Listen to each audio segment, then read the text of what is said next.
प्रणाम मेरी प्यारी सखियों। आज की यह कथा है करवा चौथ के पावन व्रत की, उस दिन की जब माँ पार्वती ने स्त्रियों को दिया था अमर सुहाग का वरदान। पर एक छोटा सा वचन चाहूंगी आप सबसे, इस कथा को अधूरी मत छोड़ना सखियों, क्योंकि जब कथा अधूरी रह जाती है तो माँ की कृपा भी अधूरी रह जाती है। तो बस मन को शांत करो, आंखें बंद करो और पूरी श्रद्धा से सुनो। माँ पार्वती ने जो वर दिया, अमर सुहाग की कथा। शरद की वह शांत रात थी। कैलाश पर्वत की चोटी पर शीतल चांदनी ऐसे बिखरी थी जैसे किसी ने दूध से संसार को स्नान कराया हो। हवा में मंद सुगंधित पुष्पों की गंध थी और समस्त दिशाएं एक अलौकिक शांति में डूबी हुई थी। माँ पार्वती, जिनकी ज्योति स्वयं चंद्र से अधिक कोमल थी, मृदुल हंसी के साथ अपने प्रभु महादेव के समीप बैठी थी। उनकी गोद में एक दीपक टिमटिमा रहा था, जिसकी लौ हवा से नहीं प्रेम से झूम रही थी। शिव ने स्नेह भरी दृष्टि से पार्वती को देखा। देवी, आज तुम विशेष भाव में लग रही हो, क्या विचारों में डूबी हो? पार्वती मुस्कुराई। स्वामी, आज करवा चौथ की रात्रि है। पृथ्वी पर हर स्त्री अपने प्रिय के दीर्घ जीवन के लिए व्रत कर रही है। उनका प्रेम, उनकी तपस्या मुझे माँ कहलाने योग्य बनाती है। शिव ने शांत स्वर में कहा, देवी, तुम्हारा यह व्रत संसार की प्रत्येक नारी को सामर्थ्य देता है।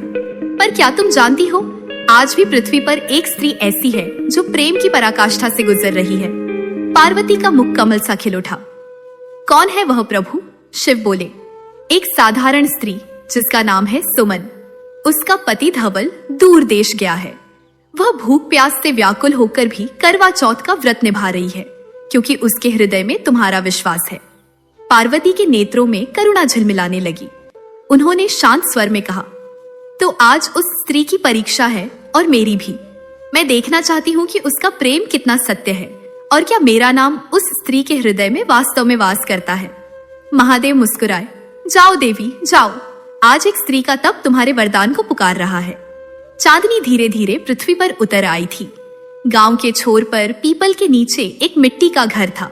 दीवारों पर हल्दी और सिंदूर की लकीरें और आंगन में एक छोटा दिया जल रहा था। वहीं बैठी थी सुमन, उम्र में कोमल पर मन में कठोर श्रद्धा से भरी। उसने दिन भर जल तक नहीं पिया था, पर चेहरे पर एक अजीब तेज था। साड़ी की किनारी में करवे का जल रखा था, आंखें आसमान पर। हे माँ पार्वती, बस एक बार चांद दिख जाए। पास ही उसकी सखियां हंसती बतियाती थीं।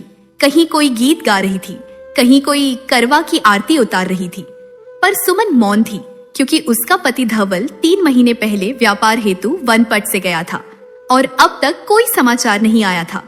उसकी सास ने कहा, बिटिया, अरे अब व्रत खोल ले, चांद निकल आया होगा कहीं न कहीं।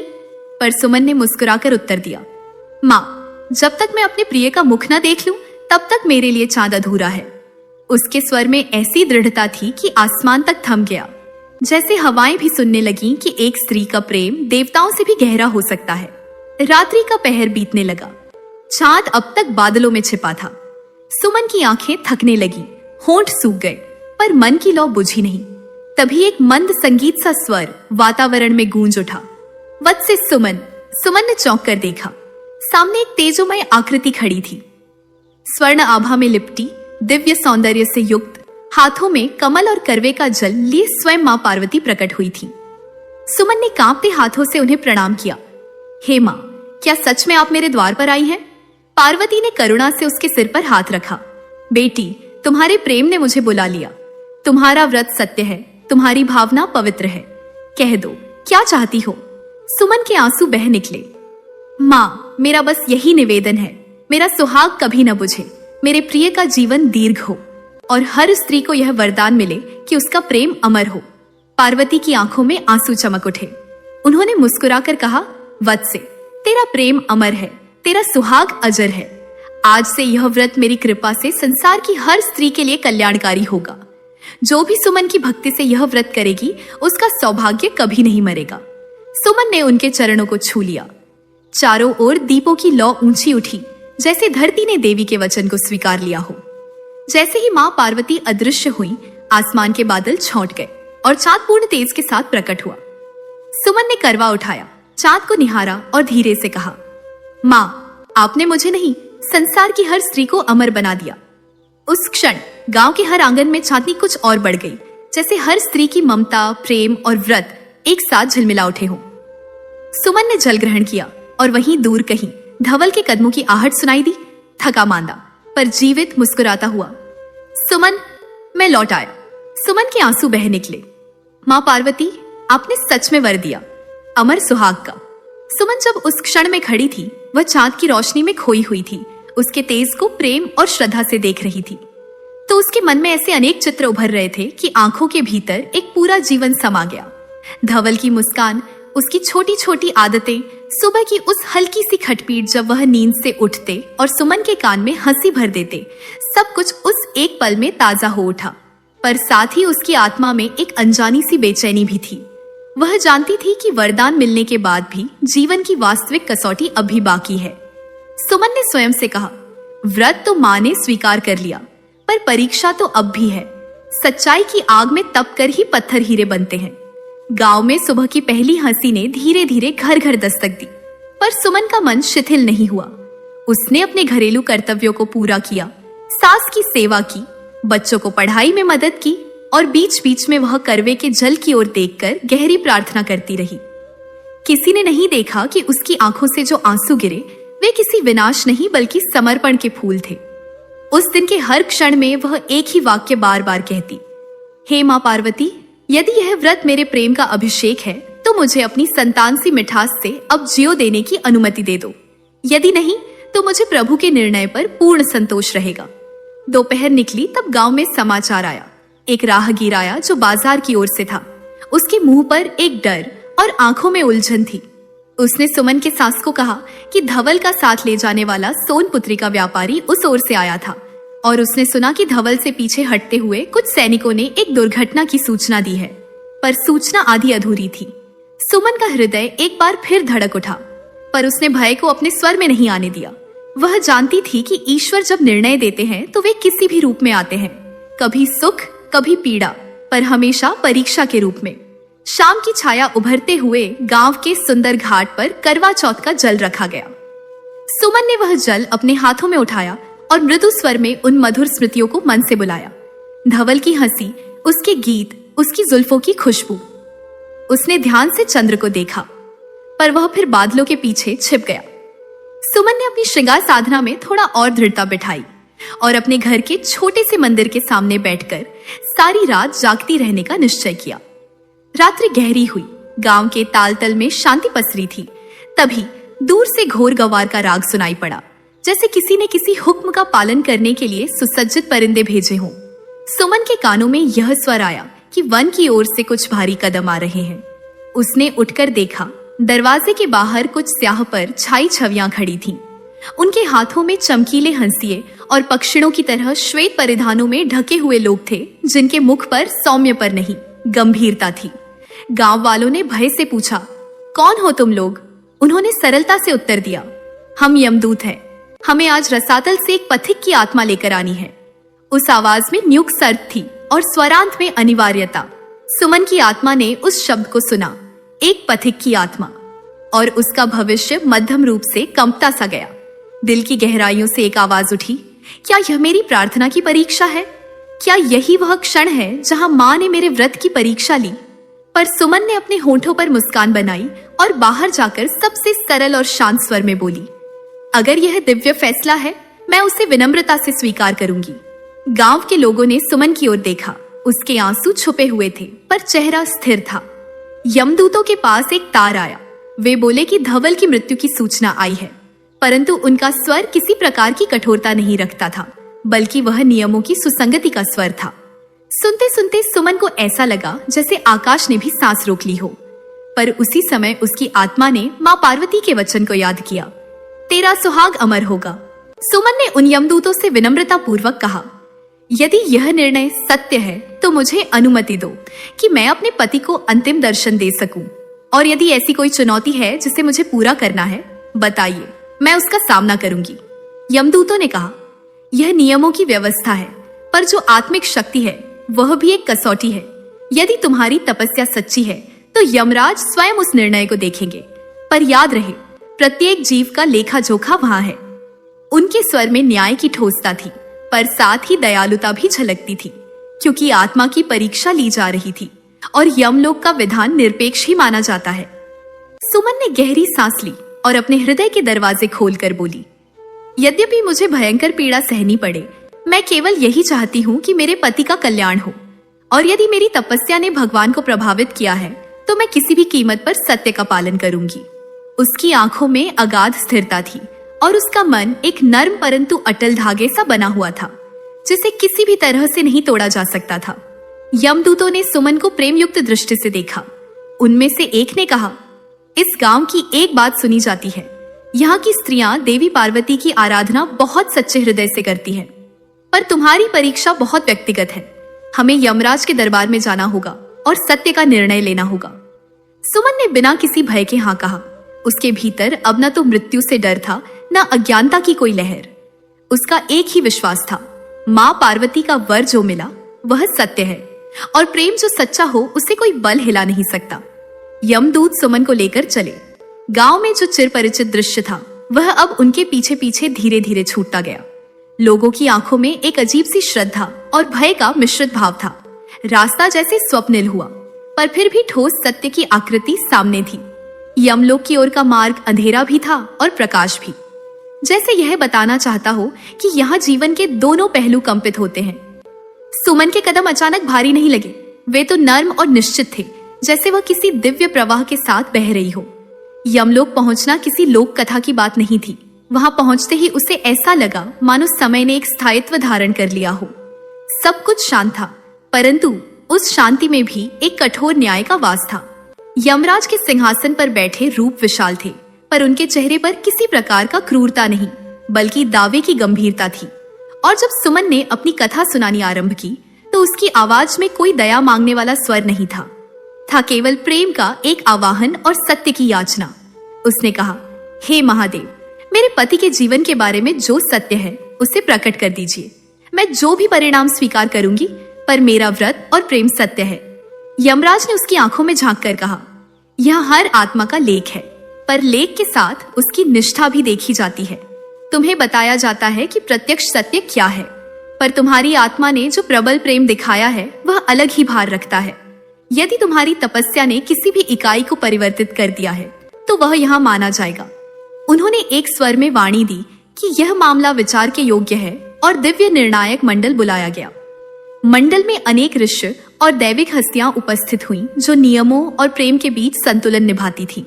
सुनने में आया कि यमराज ने कहा, यदि कोई स्त्री अपने प्रेम से मृत्यु को भी झुका सके तो वह घटना असाधारण है, पर प्रमाण चाहिए। तभी सुमन ने बिना किसी हिचकिचाहट के अपने हृदय का उद्घोष किया। उसने अपनी आत्मा के सत्य अपने पति के साथ काटे हर क्षण को विस्तार से बताया। कैसे धवल का हंसना उसके लिए जीवन का संगीत था, कैसे उसने व्रत के क्षणों में हर पीड़ा को प्रेम से सींचा, और किस तरह उसकी एक एक प्रार्थना माँ पार्वती के नाम से जुड़ी हुई थी। उसकी कथा सुनते सुनते यमलोक के समक्ष बैठे कई लोग प्रभावित हुए। किसी की आंख नम हुई, किसी ने सिर झुका दिया। समारोह के तीसरे पहर में अचानक प्रकाश की एक महिमा भर गई और उस प्रकाश में माँ पार्वती स्वयं प्रकट हुई। उनका आगमन उस मंडल की कठोरता को भी नरम कर गया। उन्होंने सहज भाव से कहा, यह साध्वी जिसका नाम सुमन है, उसने प्रेम के द्वारा अपने पति के लिए जो व्रत रखा वह सच्चा था। मैंने उसे आशीर्वाद दिया था। यदि आत्माओं का लेखा जोखा प्रेम और भक्ति के कारण बदलता है तो इसे स्वीकार करना ही धर्म होगा। यमराज की दृष्टि में एक परिवर्तन आया। वे बोले, यदि देवी स्वयं इस बात का समर्थन कर रही हैं, तो इस निर्णय में हम दोष नहीं देख सकते। यमलोक के गणयोगी मंडल ने सभी नियमों और प्रमाणों का ध्यान रखते हुए निर्णय दिया कि धवल का जीवन लौटा दिया जाए, किंतु कुछ शर्तों के साथ। धवल की वापसी केवल तभी पूरी होगी जब सुमन का प्रेम और तप वास्तविकता में प्रमाणित हो, और यह प्रमाण देवी पार्वती के आशीर्वाद से ही पूरी तरह सुनिश्चित होगा। यमराज के वचन के साथ वह भय जो पहले यमदूतों के आगमन से गांव में फैल गया था, धीरे धीरे समाप्त हुआ।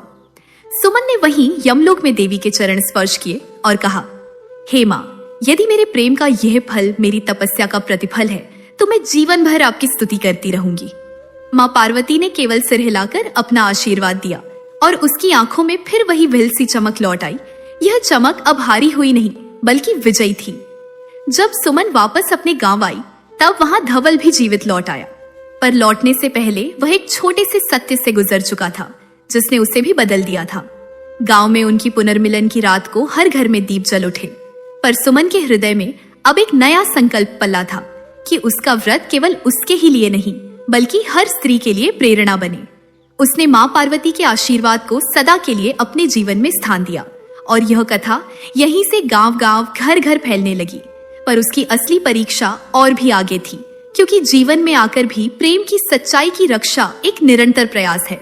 अब आगे सुनिए। रात के तीसरे पहर का वह समय था जब पृथ्वी और आकाश के बीच की सीमाएं जैसे मिट गई हों।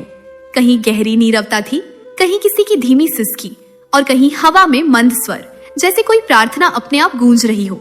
यमलोक का दरबार अब शांत था। सुमन, जिसने अपने प्रेम को सत्य साबित कर दिया था, अभी भी मां पार्वती के चरणों में बैठी थी। उसकी आंखें थक चुकी थीं, पर उनमें जो चमक थी वह उस दीपक की लौ थी जो आंधी से नहीं डरता। पार्वती ने उसे स्नेह से देखा। वत्से, तेरी तपस्या पूर्ण हुई। अब जा, तेरा सुहाग अमर हो चुका है। तेरा धवल फिर सांस लेगा और तेरा प्रेम युगों युगों तक स्त्रियों को प्रेरणा देगा। सुमन ने सिर झुकाया। मां, मैं कुछ नहीं चाहती सिवाय आपके चरणों की कृपा के। पार्वती ने अपने करकमलों से उसके माथे पर हल्दी का तिलक लगाया और वहीं उसकी आत्मा में एक नया जीवन प्रवाहित हुआ। क्षण भर में आकाश गड़गड़ाया, धरती में हल्का कंपन हुआ, जैसे स्वयं प्रकृति इस निर्णय की साक्षी बन गई हो। गांव के एक छोर पर, जहां सुमन का घर था, उसकी सास और पड़ोस की स्त्रियां अब भी प्रतीक्षा कर रही थी। दीपक जलता रहा, उसकी लौ थककर भी बुझी नहीं थी। सबकी निगाहें उस रास्ते पर थीं जहां से धवल लौटा करता था। और तभी, जैसे किसी ने समय के पन्ने पलटे हों, दूर जंगल की पगडंडी पर एक आकृति उभरी। कमजोर, धूल से लिपटी, पर जीवित। वह धवल था जो मृत्यु से लौट आया था। गांव के लोगों ने उसे देखा, पर यकीन नहीं हुआ। किसी ने कहा, यह कैसे संभव है? पर सास ने आंसू भरी आंखों से कहा, यह संभव नहीं, ये मां पार्वती का वरदान है। धवल धीरे धीरे घर की ओर बढ़ा। उसके हर कदम के साथ सुमन के घर का दीप और प्रज्वलित होता गया। अचानक दरवाजा खुला और वहां खड़ी थी सुमन, वही जो अब केवल एक स्त्री नहीं, एक दिव्य प्रतीक बन चुकी थी। दोनों एक दूसरे को देख रहे थे। बिना बोले ही सब कह दिया गया था। सुमन के आंसू बह निकले, पर वे अब दुख के नहीं थे, वे प्रेम के आशीर्वाद थे जो युगों से सहेज कर रखे गए थे। धवल ने धीरे से कहा, सुमन, मैं यमलोक तक गया था, पर तुम्हारी प्रार्थनाओं ने मुझे लौटा दिया। तुम्हारे प्रेम ने मृत्यु को भी पराजित कर दिया। सुमन ने मुस्कुराकर कहा, नहीं धवल, यह मेरी नहीं, मां पार्वती की कृपा है। उन्होंने हर स्त्री को यह वरदान दिया है कि सच्चा प्रेम कभी नहीं मरता।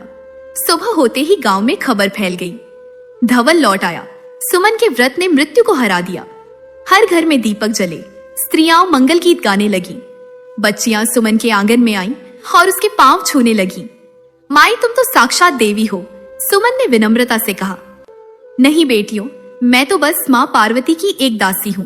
उनके नाम का व्रत जिसने सच्चे मन से रखा, वह अमर सौभाग्य की अधिकारी बनी। उस दिन गांव की हर स्त्री ने प्रण लिया, अब हर वर्ष हम मां पार्वती का करवा चौथ व्रत उसी श्रद्धा से करेंगे जैसे सुमन ने किया था। और इस प्रकार एक साधारण स्त्री की कहानी एक लोक परंपरा में बदल गई। मां पार्वती का अमर सुहाग व्रत। दिन बीतते गए। सुमन और धवल अब पहले से अधिक शांत, प्रेमपूर्ण और धार्मिक हो गए थे। उनका घर भक्ति का केंद्र बन गया था।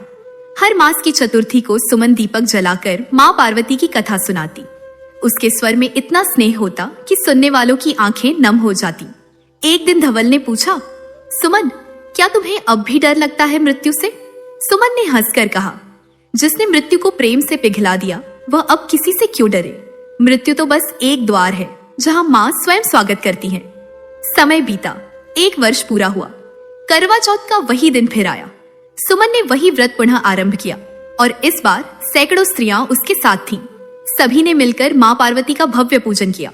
रात्रि आई, चांद उगा और उसी पल एक दिव्य आभा ने आकाश को आलोकित कर दिया। मां पार्वती फिर प्रकट हुई, सुमन के घर के ऊपर एक श्वेत प्रकाश में। वत्स से सुमन, तेरा प्रेम अब केवल तेरा नहीं रहा, यह संसार की हर स्त्री का आभूषण बन गया है। आज से यह दिन तेरे नाम पर मना जाएगा। जो भी सच्चे मन से यह व्रत करेगी, उसे मैं स्वयं अमर सुहाग का आशीर्वाद दूंगी। सुमन ने हाथ जोड़कर विनम्रता से कहा, मां, यदि यह वर मेरा है तो मैं इसे बांटना चाहती हूँ। हर स्त्री को जो अपने प्रिय के लिए प्रेम करती है, उसे भी वही आशीष मिले। पार्वती मुस्कुराई। वत्से, तेरा हृदय ही तेरा सबसे बड़ा व्रत है। इतना कहकर वे ज्योति में विलीन हो गई और उस रात से करवा चौथ सिर्फ एक व्रत नहीं रहा, बल्कि एक आस्था का अमर प्रतीक बन गया। समय बीतता गया। सुमन और धवल का जीवन अब एक नई दिशा में बहने लगा। उनके घर में अब न केवल प्रेम की ज्योति थी, बल्कि भक्ति की सुगंध भी बस गई थी। हर सुबह सुमन तुलसी के पास दीप जलाती और माँ पार्वती का नाम लेकर बोलती, माँ, मेरा यह दीप उन सभी सखियों के लिए है जो अपने सुहाग की रक्षा के लिए व्रत रखती हैं। कुछ ही वर्षों बाद सुमन के घर में एक नन्ही कन्या का जन्म हुआ। उसका नाम रखा गया गौरी, माँ पार्वती के ही नाम पर।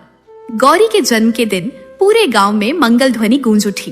कहा गया, यह बच्ची माँ के वरदान का ही प्रतीक है। गौरी बड़ी हुई तो उसकी आंखों में वही कोमल तेज था जो उसकी माँ सुमन में था। दया, श्रद्धा, प्रेम और आत्मविश्वास। वह माँ से करवा चौथ की कथा सुना करती थी। हर बार उसके चेहरे पर वही प्रश्न होता, माँ, क्या सचमुच माँ पार्वती ने तुम्हें दर्शन दिए थे? सुमन मुस्कुराती, हाँ बेटी, माँ पार्वती ने उस रात सिर्फ मुझे नहीं, हर स्त्री को आशीर्वाद दिया था। गौरी के लिए माँ पार्वती कोई देवता नहीं, बल्कि उसकी अपनी सखी सी थी। वह रोज बगीचे में बैठकर उनसे बात करती। माँ, आज धवल पिताजी खेत में गए हैं, कृपा करना। माँ, मेरी सहेली का मन दुखी है, उसे भी आशीर्वाद देना। धीरे धीरे गौरी में भी वही तप और श्रद्धा का भाव पनपने लगा जो उसकी माँ में था। हर करवा चौथ पर वह अपनी माँ के साथ व्रत रखती और उनके साथ बैठकर चांद को देखती। सुमन उससे कहती, बेटी, यह चांद तेरे पिता का ही नहीं, हर नारी के प्रेम का साक्षी है। गौरी एकाग्र होकर आसमान देखती और सोचती, यदि प्रेम इतना पवित्र है कि माँ पार्वती स्वयं उसकी रक्षा करती है, तो मैं भी माँ की तरह एक दिन व्रत रखूंगी, किसी ऐसे के लिए जो सच्चे मन का हो और जिसका साथ मेरा हो युगों तक। सुमन अब वृद्ध हो चली थी, पर उसका तेज और उसकी आवाज पहले से भी मीठी थी। वह अब हर वर्ष करवा चौथ की कथा गांव की चौपाल में सुनाया करती थी, और जब वह अपने शब्दों में कहती, माँ पार्वती ने जो वर दिया वही इस पृथ्वी की प्रत्येक स्त्री की ढाल है, तो सबकी आंखें नम हो जाती। धीरे धीरे पास के गांवों में भी सुमन की कथा प्रसिद्ध हो गई। लोग दूर दूर से आते, कहते, माँ सुमन की कथा सुनो, सुनते ही आशीर्वाद मिलता है। वह कथा अब लोकगीत बन चुकी थी, कहीं गीतों में, कहीं चूल्हे के पास बुजुर्गों की बातों में। और हर बार अंत में यही कहा जाता, जैसे सुमन का सुहाग अमर हुआ, वैसे हर स्त्री का सुहाग अजर रहे। सालों बाद जब गौरी युवती बनी, उसका रूप और स्वभाव दोनों उसकी माँ की तरह निर्मल थे। वह माँ के हर संस्कार को जीती थी। गांव की कन्याएं उसके पास आकर कहती, गौरी दीदी, हमें भी माँ पार्वती की आराधना करना सिखाओ। गौरी सबको सिखाती, कैसे व्रत रखा जाता है, कैसे दीपक जलाना है, कैसे करवा को चारों दिशाओं में घुमाना है। पर सबसे सुंदर उसकी बात यह होती, माँ पार्वती सिर्फ उन स्त्रियों की नहीं, उन कन्याओं की भी रक्षक हैं जो सच्चे प्रेम की खोज में हैं। तुम्हारे मन में पवित्रता होनी चाहिए, तभी देवी साथ देती हैं। धीरे धीरे गौरी भी उसी भक्ति के मार्ग पर चल पड़ी, जैसे उसकी माँ सुमन ने किया था। एक दिन जब आकाश में कार्तिक का चांद उग रहा था, सुमन अपने आंगन में तुलसी के पास बैठी थी। गौरी उसके पास आई। माँ, तुम आज बहुत शांत लग रही हो। सुमन ने मुस्कुराकर कहा, बेटी, मेरा समय पूरा हुआ, अब यह कथा तेरे हवाले है। माँ पार्वती ने मुझसे वचन लिया था कि जब मैं अपना कर्तव्य पूरा कर लूंगी तो यह व्रत तेरे हाथों में जाएगा। गौरी की आंखों से आंसू बह निकले। माँ, मैं कैसे तुम्हारे जैसी बन पाऊंगी? सुमन ने उसका हाथ पकड़कर कहा, माँ पार्वती किसी को छोटा या बड़ा नहीं मानती, वे बस सच्चे दिल को देखती हैं। तू बस सच्ची रहना बेटी, फिर देखना देवी तेरे संग होंगी। और उसी रात जब चांद पूरा गोल और उज्जवल था, सुमन ने धीरे धीरे आंखें मूंदी और उसके चेहरे पर मुस्कान थी, जैसे वह नींद में नहीं, माँ पार्वती की गोद में जा रही हो। अगली सुबह गौरी ने आंगन में माँ का दिया जलाया और सब स्त्रियों को बुलाया। अब से हर करवा चौथ पर हम न केवल अपने पतियों के लिए, बल्कि अपनी माताओं और सखियों के सौभाग्य के लिए भी व्रत करेंगे। माँ पार्वती ने हमें जो वरदान दिया, वह सिर्फ एक स्त्री का नहीं, पूरी नारी जाति का आशीर्वाद है। गांव की सब स्त्रियां रो पड़ी और गौरी के साथ मिलकर माँ पार्वती का भव्य पूजन किया। उस दिन से व्रत का नाम पड़ा। माँ पार्वती का अमर सुहाग व्रत वर्ष बीतते गए, पर हर कार्तिक की रात गांव में वही दृश्य दोहराया जाता।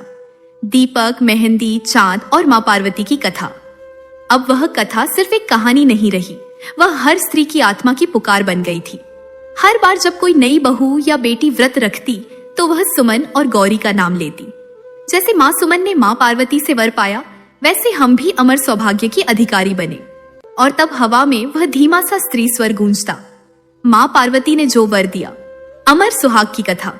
कैलाश की चोटी पर वह प्रभात अत्यंत अद्भुत था। चारों ओर हिम की श्वेत शांति थी और उस शांति में नाद था जैसे कोई दिव्य राग गूंज रहा हो। सूर्य की पहली किरण जब कैलाश की चोटी से टकराई तो वह एक सुनहरी आभा बनकर पूरे ब्रह्मांड में फैल गई। महादेव ध्यान मग्न थे। पास ही माँ पार्वती कमलासन पर बैठी थी। उनके मुखमंडल पर गहन संतोष और ममता का मिश्रण था। उनके हाथों में वह करवा था जिसे उन्होंने सुमन को वरदान देते समय उठाया था। तभी आकाश में एक कोमल मधुर स्वर गूंजा, जय माँ पार्वती। और उसी प्रकाश से एक सुंदर छवि प्रकट हुई। वह थी माँ लक्ष्मी, अपने हाथों में कमल और सुवर्ण कलश लिए हुए। लक्ष्मी ने मधुर मुस्कान के साथ पार्वती से कहा, बहन, आज तुम्हारे मुख पर गहरा तेज है। क्या बात है? कौन सा वर आज इतना फलदायी हुआ कि स्वयं ब्रह्मलोक में भी उसकी चर्चा होने लगी? पार्वती ने नम्रता से कहा, बहन, यह वह व्रत है जो मैंने पृथ्वी की स्त्रियों को दिया, करवा चौथ का व्रत। यह व्रत अब मात्र एक प्रथा नहीं, यह प्रेम और भक्ति का सेतु बन गया है। जिस स्त्री ने इसे सच्चे मन से किया उसका सुहाग अमर हो गया। लक्ष्मी ने विस्मय से पूछा, अमर सुहाग? बहन, यह तो एक अद्भुत बात है। प्रेम मृत्यु पर कैसे विजय पा गया? पार्वती ने धीमे स्वर में कहा, बहन लक्ष्मी, जब प्रेम में भक्ति आ जाती है तो वह ईश्वर से भी शक्तिशाली हो जाता है। सुमन नाम की एक साध्वी ने सिर्फ अपने पति के लिए नहीं बल्कि संपूर्ण नारी जाति के लिए व्रत किया।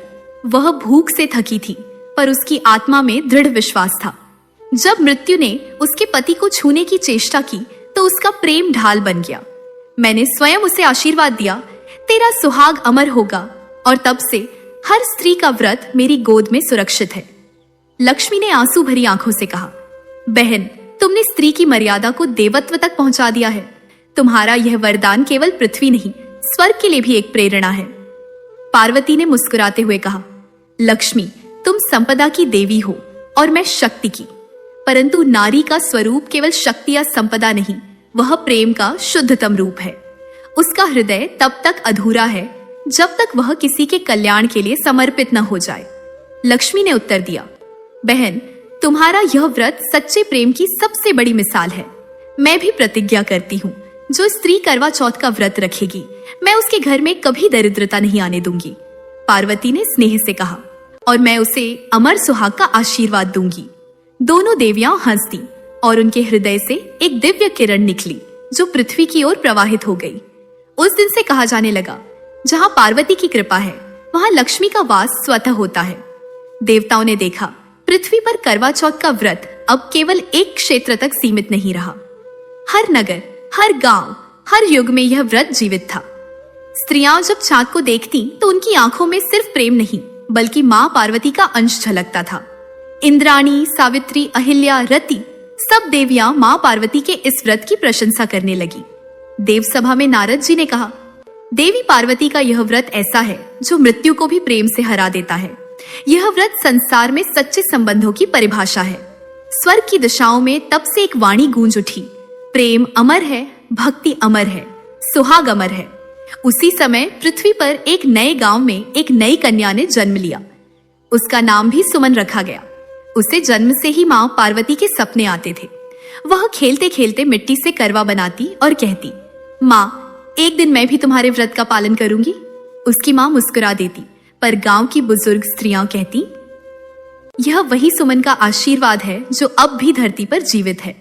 और युग बीतते गए, पर हर युग में कोई न कोई सुमन जन्म लेती रही। कभी किसी छोटे गांव में, कभी किसी नगरी की छत पर, कभी किसी स्त्री के आंसुओं में। मां पार्वती का वरदान समय से परे फैल गया। वह अब एक कथा नहीं, एक जीवित परंपरा बन गया था। लक्ष्मी ने पार्वती से कहा, बहन, यह व्रत तो अब अनंत हो गया। तुम्हारा नाम हर स्त्री के होठों पर रहेगा। पार्वती ने मुस्कुराते हुए कहा, नहीं बहन, मेरा नहीं, उन स्त्रियों का जिन्होंने प्रेम पर विश्वास किया। सच्चा सुहाग वही है जो विश्वास से जन्मता है और भक्ति से जीवित रहता है। इतना कहकर दोनों देवियां कैलाश की दिशा में विलीन हो गईं।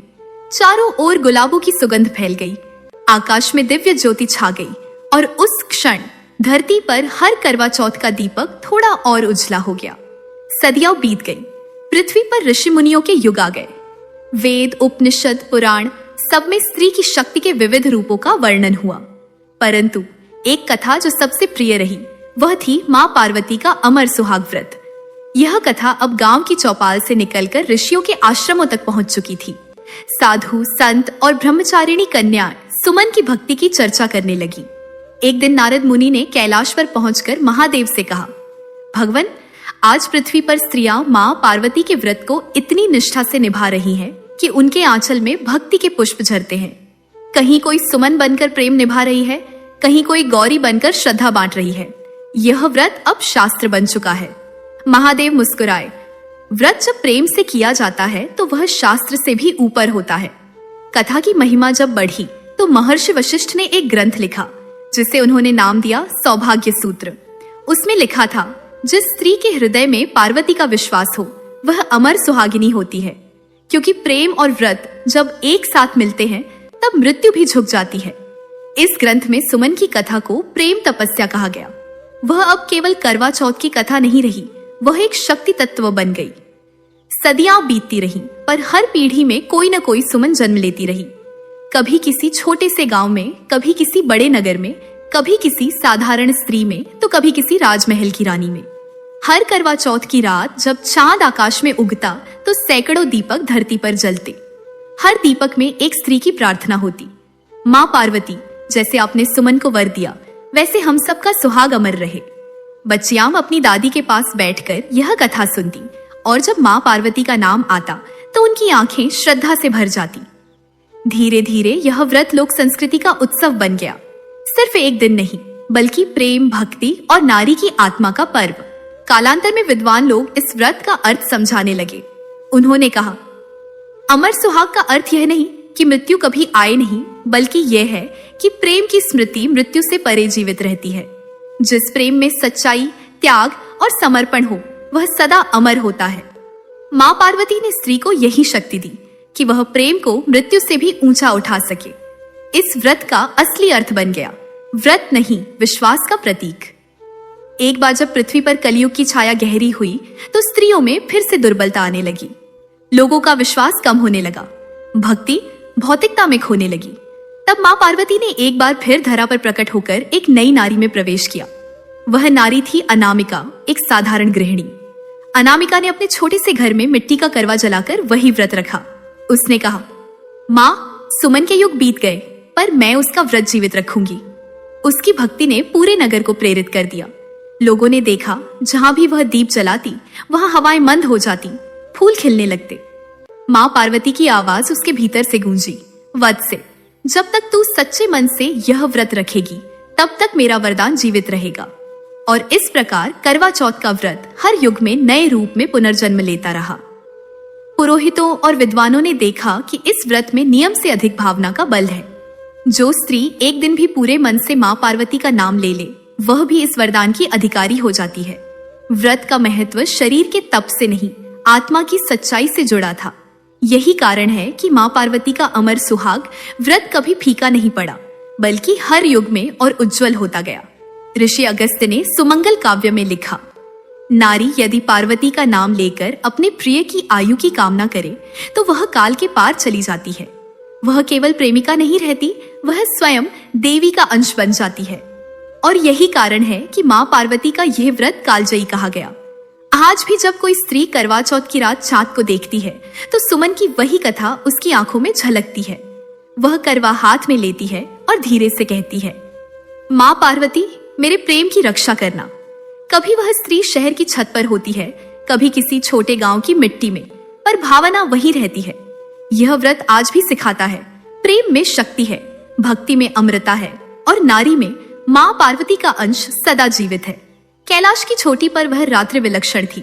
चारों ओर श्वेत हिमकणों की परत थी जो चांदनी में ऐसे चमक रही थी जैसे मां पार्वती के आभूषण स्वयं आकाश में बिखर गए हों। महादेव ध्यानस्थ थे और पार्वती अपने दिव्य कमलासन पर शांत बैठी थी। उनकी आंखें बंद थीं, पर भीतर एक गहरी तरंग चल रही थी। वह वही तरंग थी जो युगों पहले सुमन की प्रार्थना से जन्मी थी। धीरे धीरे वातावरण में एक कोमल गंध फैलने लगी और उसी गंध के साथ एक नन्हा दीपक प्रकट हुआ। दीपक की लौ से एक स्त्री आकृति आकार लेने लगी। सफेद वस्त्र, कोमल मुखमंडल, विनम्र दृष्टि, वह सुमन की आत्मा थी। पार्वती ने आंखें खोली और स्नेह से कहा, वत्से सुमन, तुम आ गई। सुमन ने हाथ जोड़कर प्रणाम किया। माँ, आपका आशीर्वाद हर युग में मेरे रूप में जन्म लेता है। हर बार कोई ना कोई सुमन धरती पर आती है, कभी बेटी बनकर, कभी बहू बनकर, कभी अकेली स्त्री बनकर, पर हृदय में वही दीपक लिए जो आपने दिया था। पार्वती की आंखें नम हो गई। उन्होंने कहा, वत्से, तुम्हारा प्रेम मेरी भक्ति का प्रमाण है। आज मैं तुम्हें बताने आई हूं कि अमर सुहाग का रहस्य क्या है। पार्वती ने धीरे से कहा, अमर सुहाग केवल शरीर का संबंध नहीं, यह आत्मा का एक शाश्वत बंधन है। जब कोई स्त्री अपने प्रिय के लिए व्रत रखती है तो वह केवल उसकी आयु नहीं बढ़ाती, बल्कि उसके कर्मों, विचारों और आत्मा को प्रेम से पवित्र कर देती है। यह प्रेम जब भक्ति से जुड़ता है तो वह मृत्यु को भी बदल देता है। मृत्यु जो सबके लिए अंत है, उसके लिए वह केवल परिवर्तन बन जाती है। सुमन ने पूछा, माँ, क्या प्रेम इतना बलवान है कि मृत्यु को भी जीत सके? पार्वती मुस्कुराई। हाँ वत्से, क्योंकि प्रेम वही तत्व है जिससे सृष्टि बनी है। मैं शक्ति हूँ, पर शक्ति का भी मूल प्रेम है। बिना प्रेम के शक्ति अंधकार है और प्रेम ही वह दीप है जो अंधकार को ज्ञान में बदल देता है। तभी महादेव ने अपनी आंखें खोली। उनकी दृष्टि शांत थी, पर वाणी गूंजती हुई, पार्वती सत्य कहती है। अमर सुहाग कोई वरदान नहीं, बल्कि यह प्रेम का ब्रह्म स्वरूप है। जिस स्त्री ने अपने व्रत को केवल रीति नहीं, प्रेम का तप बना लिया, वह स्वयं देवत्व को छू लेती है। वह अपने पति की आयु ही नहीं बढ़ाती, बल्कि उसके जीवन को अर्थ देती है। सुमन ने आंसू भरे नेत्रों से कहा, प्रभु, तो क्या मैं वास्तव में देवत्व का अंश हूं? महादेव ने गंभीर किंतु स्नेहपूर्ण स्वर में कहा, वत्से, हर स्त्री जो प्रेम में सच्ची है वह देवी का ही अंश है। तुमने वह किया जो देवताओं के लिए भी कठिन है। तुमने प्रेम से मृत्यु को जीता। पार्वती ने तब कहा, वत्से, आज मैं तुम्हें एक और वरदान देती हूँ। अब से जब भी कोई स्त्री करवा चौथ का व्रत रखेगी और अपने पति के लिए सच्चे मन से प्रार्थना करेगी, तो उसकी प्रार्थना तुम्हारे नाम से पहुंचेगी। तुम अब व्रत की आत्मा बन चुकी हो। सुमन शक्ति, तुम्हारा नाम युगों तक गाया जाएगा। सुमन की आंखों से आंसू गिरे जो चांदी की बूंदों जैसे धरती पर गिरे और मोती बन गए। माँ पार्वती ने कहा, देखो, यही तुम्हारे प्रेम की अमृता है। जो आंसू थे वही अब रत्न बन गए। अचानक आकाश में एक उजाला फैल गया। देव, गंधर्व, अप्सराएं और ऋषि सब उस प्रकाश में प्रकट हो गए। वहां नारद जी वीणा लेकर गा रहे थे, जय माँ पार्वती, जय सुमन देवी, जिन्होंने प्रेम को परम सत्य बनाया। वह ध्वनि धीरे धीरे पूरे ब्रह्मांड में फैल गई। धरती पर उसी क्षण करवा चौथ की रात्रि थी। हर स्त्री ने जैसे वह आवाज सुनी और उनके दीपक की लौ थोड़ी और चमक उठी। किसी ने देखा, आकाश के चांद पर हल्की सी छवि बनी थी। माँ पार्वती और सुमन साथ खड़ी मुस्कुराती हुई। तब पार्वती ने अंतिम बार कहा, वत्से, यह कथा अब समाप्त नहीं बल्कि आरंभ है। हर बार जब कोई स्त्री इस कथा को सुनाएगी, हम उसके संग उपस्थित रहेंगे, क्योंकि अमर सुहाग केवल कथा नहीं, यह विश्वास की जीवित ज्योति है। सुमन ने कहा, माँ, मैं फिर से धरती पर लौटना चाहती हूँ, उन स्त्रियों के हृदयों में जो आपका नाम लेती हैं। मैं हर दीप में, हर करवे में, हर प्रार्थना में रहना चाहती हूँ। पार्वती ने कहा, वत्से, तू पहले से वही है। हर बार जब कोई स्त्री प्रेम से चांद को देखती है, तेरा ही प्रतिबिंब उसमें झलकता है और फिर वह रात्रि अमर हो गई। कैलाश की छोटी सी एक प्रकाश किरण धरती की ओर गई और हर करवा चौथ की रात अब उसी उजाले से जगमगाने लगी। सुमन की आत्मा उस प्रकाश में विलीन हो गई, पर उसकी उपस्थिति हर स्त्री की आंखों में अमर हो गई। उस दिन से कहा जाने लगा, प्रेम वह दीप है जिसे माँ पार्वती ने जलाया और सुमन ने उसे कभी बुझने नहीं दिया। सदियां बीत गई। अब पर्वतों की जगह शहरों ने ले ली थी। दीपक की लौ की जगह बल्बों की रोशनी चमकती थी, पर चांद आज भी वही था और उसके आगे हाथ जोड़ने वाली स्त्रियां भी वही थीं, बस रूप बदल गया था। अब कोई सुमन अपने आंगन में नहीं, बल्कि अपार्टमेंट की छत पर व्रत रखती थी। कोई गौरी मोबाइल की टॉर्च से चांद ढूंढती थी, पर उसके मन की श्रद्धा अब भी वैसी ही पवित्र थी। किसी के हाथों में अब करवा पीतल का नहीं, बल्कि चांदी या मिट्टी का था, पर उसका उद्देश्य वही था, माँ पार्वती, मेरे सुहाग की रक्षा करना। उस रात जब चांद उगा तभी आकाश में हल्की सी गुलाबी किरणें चमकी। सबको लगा जैसे हवा में कोई नया सुगंध घुल गई हो। वह कोई साधारण प्रकाश नहीं था, वह माँ पार्वती का आशीर्वाद था जो सुमन की आत्मा के साथ पृथ्वी पर उतर रहा था। सभी दिशाओं में एक नर्म आवाज गूंजी, वत्से, मैं वही पार्वती हूँ जो सुमन के समय की भी थी और आज भी हूँ। युग बदलते हैं पर स्त्री का प्रेम नहीं बदलता। वह आज भी अपने प्रिय के लिए तप करती है, आज भी बिना कहे आंसू बहाती है और आज भी उसी प्रेम से संसार को पवित्र रखती है। माँ पार्वती ने कहा, मेरी बेटियों, अब यह व्रत केवल पति के जीवन के लिए नहीं बल्कि उस पवित्र प्रेम और आत्मशक्ति के लिए है जो तुम्हारे भीतर जलती है। तुम जब चांद को देखती हो तो केवल अपने सुहाग को नहीं, अपनी आत्मा के उजाले को भी निहारती हो। तुम जब करवा घुमाती हो तो केवल आशीर्वाद नहीं बांटती बल्कि संसार में प्रेम और शांति का वृत्त बनाती हो। अब से हर स्त्री जो यह व्रत रखेगी, विवाहित हो या अविवाहित, उसके भीतर का प्रेम और शक्ति अमर हो जाएगी। और तभी उसी आकाशीय प्रकाश में सुमन की आत्मा भी प्रकट हुई। उसने धीमे, कोमल, स्नेहपूर्ण स्वर में कहा, मेरी प्यारी बहनों, मैं वही सुमन हूँ जिसने एक बार माँ पार्वती से वर मांगा था। तब मैं अपने पति के लिए प्रार्थना करती थी, पर आज मैं तुम सबके लिए करती हूँ। तुम्हारा सुहाग केवल किसी के नाम से नहीं, तुम्हारे आत्मबल, तुम्हारे सच्चे प्रेम और तुम्हारे विश्वास से अमर होगा। जब तुम चाँद को देखो तो यह मत सोचो कि वह दूर है, वह तुम्हारे भीतर का ही प्रकाश है। और जब तुम माँ पार्वती का नाम लो तो जानो कि मैं तुम्हारे साथ खड़ी हूँ, हर घर में, हर दीपक में, हर प्रार्थना में। माँ पार्वती ने तब अपना हाथ आकाश से नीचे फैलाया। उनकी हथेली से स्वर्ण आभा निकलकर हर उस स्त्री के माथे पर पड़ी जो उस रात व्रत रख रही थी। उन्होंने कहा, वत्से, आज मैं तुम्हें 3 वर देती हूँ। पहला, तुम्हारा प्रेम सच्चा रहे, चाहे दूरी कितनी भी हो। दूसरा, तुम्हारा विश्वास कभी न टूटे, चाहे समय कितना भी कठोर हो। तीसरा, तुम्हारा हृदय सदा निर्मल रहे, क्योंकि वही तुम्हारा सच्चा सुहाग है। और जब भी कोई स्त्री इस कथा को सुनाएगी, मैं और सुमन दोनों उसके संग होंगे। वह स्वर जैसे आकाश में अमर हो गया, हर दीपक, हर आंगन, हर करवे की रेखा में। अब स्त्रियां पहले जैसी नहीं रही, पर उनका प्रेम और श्रद्धा वैसी ही रही। कोई ऑफिस के बीच में पानी नहीं पीती, कोई बच्चे को सुलाते हुए भी चांद का इंतजार करती, कोई अकेली छत पर खड़ी होकर चांद को मुस्कुराती है। वह मुस्कान साधारण नहीं होती, वह सुमन की मुस्कान होती है जिसे माँ पार्वती ने वरदान दिया था। अब हर शहर में, हर देश में जब भी करवा चौथ आता है तो माँ पार्वती की वही आभा धीरे धीरे उतरती है। कहीं किसी का करवा छलकता है, कहीं किसी का दीप बुझता है, पर हर बार वह लौ फिर से जल उठती है, क्योंकि वह लौ अमर सुहाग की है। रात्रि समाप्त होने को थी, पर आकाश में एक आखिरी किरण बाकी थी। वह किरण माँ पार्वती की थी। उन्होंने प्रेम से कहा, वत्से, संसार में सब कुछ बदल सकता है, पर प्रेम, भक्ति और सत्य, ये 3 नहीं बदलते। करवा चौथ का व्रत इन तीनों का संगम है। जो इसे सच्चे मन से निभाता है वह मेरे अंश को छू लेता है। अब जब तुम दीप जलाओ तो यह मत सोचो कि वह केवल अंधेरे के लिए है।